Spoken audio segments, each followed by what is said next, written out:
The lesson. Oh, yeah. I think it's after the Spotify podcast that you've written the Spanian book. Yup.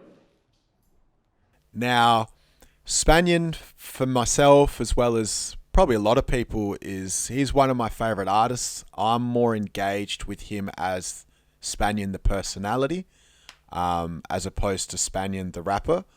I remember catching on to an interview of his way earlier, before everyone knew who he was, and I was just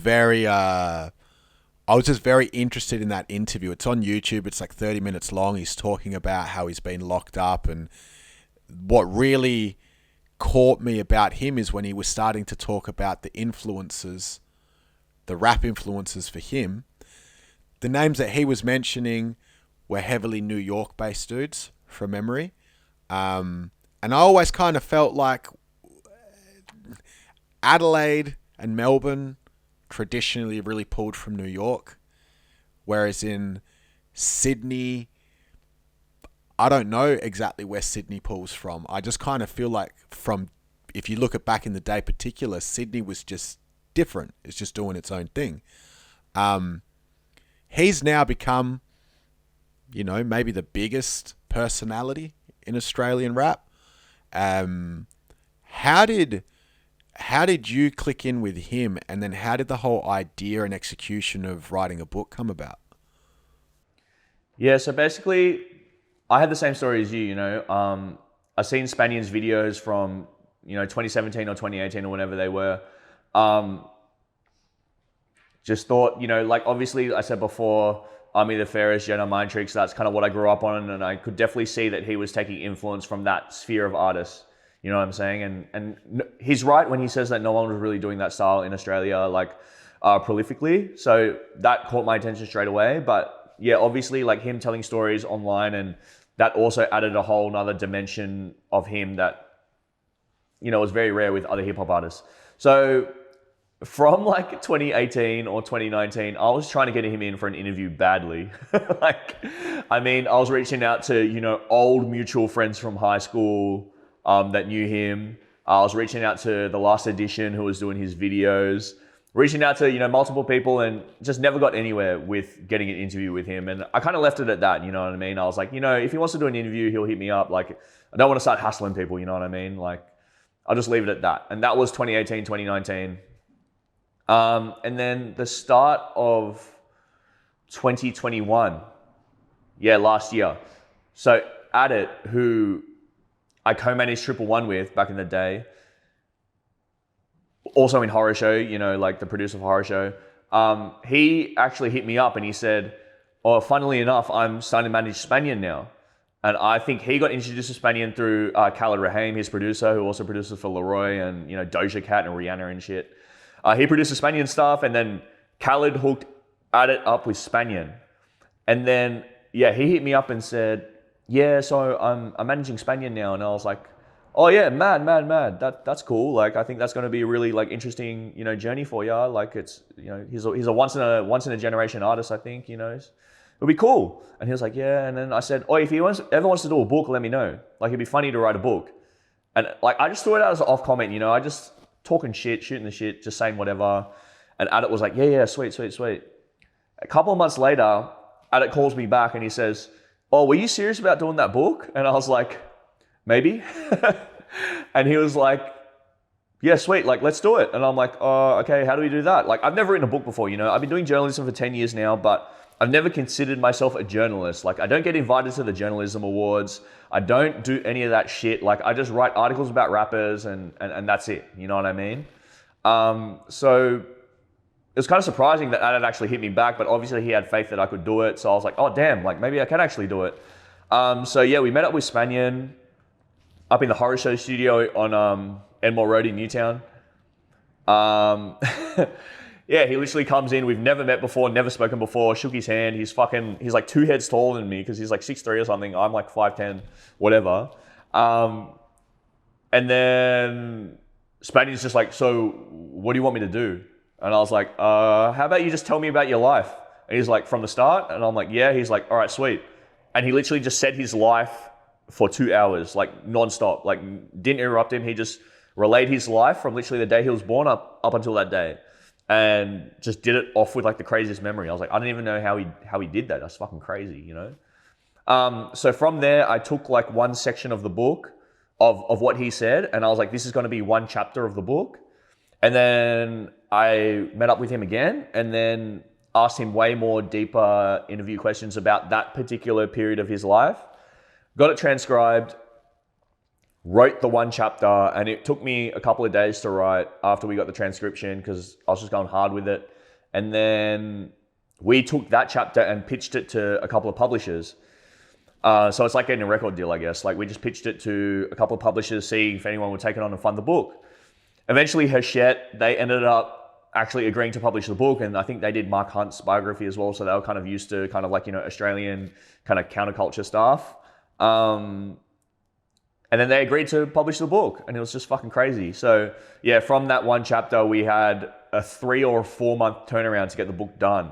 Like it was ridiculous. And then COVID was happening, so basically like I was meeting up with Spanian like 2 or 3 times a week, just having like intense like interview sessions, getting it transcribed, going home, having nowhere to go because of COVID, and then just doing 12-hour days of just like writing. And then we got the book done in like 3 months.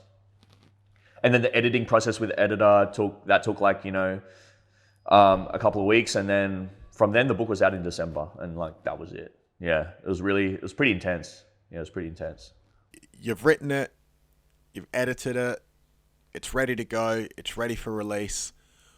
What were your feelings at that point in time? What were the expectations? What sort of conversations did you and Spanian have in regards to what you expect will happen from this book? Or did you have no expectations? Yeah, it's hard to say because, like, I mean, besides the fact that neither me or Spanian had ever released a book at that point, neither me or Spanian had read a book in like a long time before that either. You know what I mean?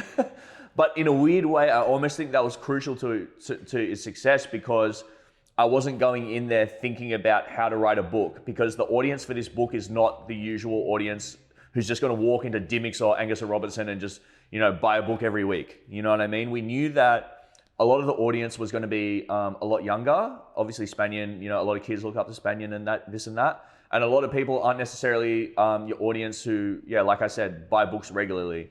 So I think we went in there with the focus of making this book really accessible for like a wider audience, and not focusing it so much on just like rap guys. You know what I mean? Like, because rap guys and girls can only get you so far, but we think Spanian's story is so translatable to like a wider audience. You know, if we think about, he always talks about Chopper Read. If we talk about Chopper Read or Ned Kelly, you know, those are just iconic Australian counterculture stories. And that's kind of, I think, where everyone sees Spanian as well. So we didn't want to confine it to, you know, just book readers or just hip hop fans. We wanted to go in there and make the book accessible to kind of like a really big audience. And it's done that, you know, like it's sold like really well. It's become a bestseller like a couple of days after it came out. And yeah, but like the expectations, like we literally had no idea. Like I had no idea. Like it's uncharted waters for someone who comes from the hip hop landscape in Australia. Well, at least to my knowledge, you might tell me different, but not to my knowledge has another book, like not counting photography books, but like not to my knowledge has another book being written on an Australian rapper. And, you know, so like a lot of us were kind of just like, we had a lot of faith in the story, but at the same time, there was always that kind of sense in our heads of being like, fuck, we don't know how it's going to go. But, you know, the publisher, they put money into it. So they were confident. So that, I think, made us confident. You know what I'm saying? Like, we were like, these people know what they're doing. They publish millions of books, thousands of books. So they think it's going to sell. So yeah, let's just see how we go. And obviously the reception was like incredible. Like, you know, I was almost expecting more negative feedback when it came out, because obviously Spanian, a lot of the stuff he says is controversial.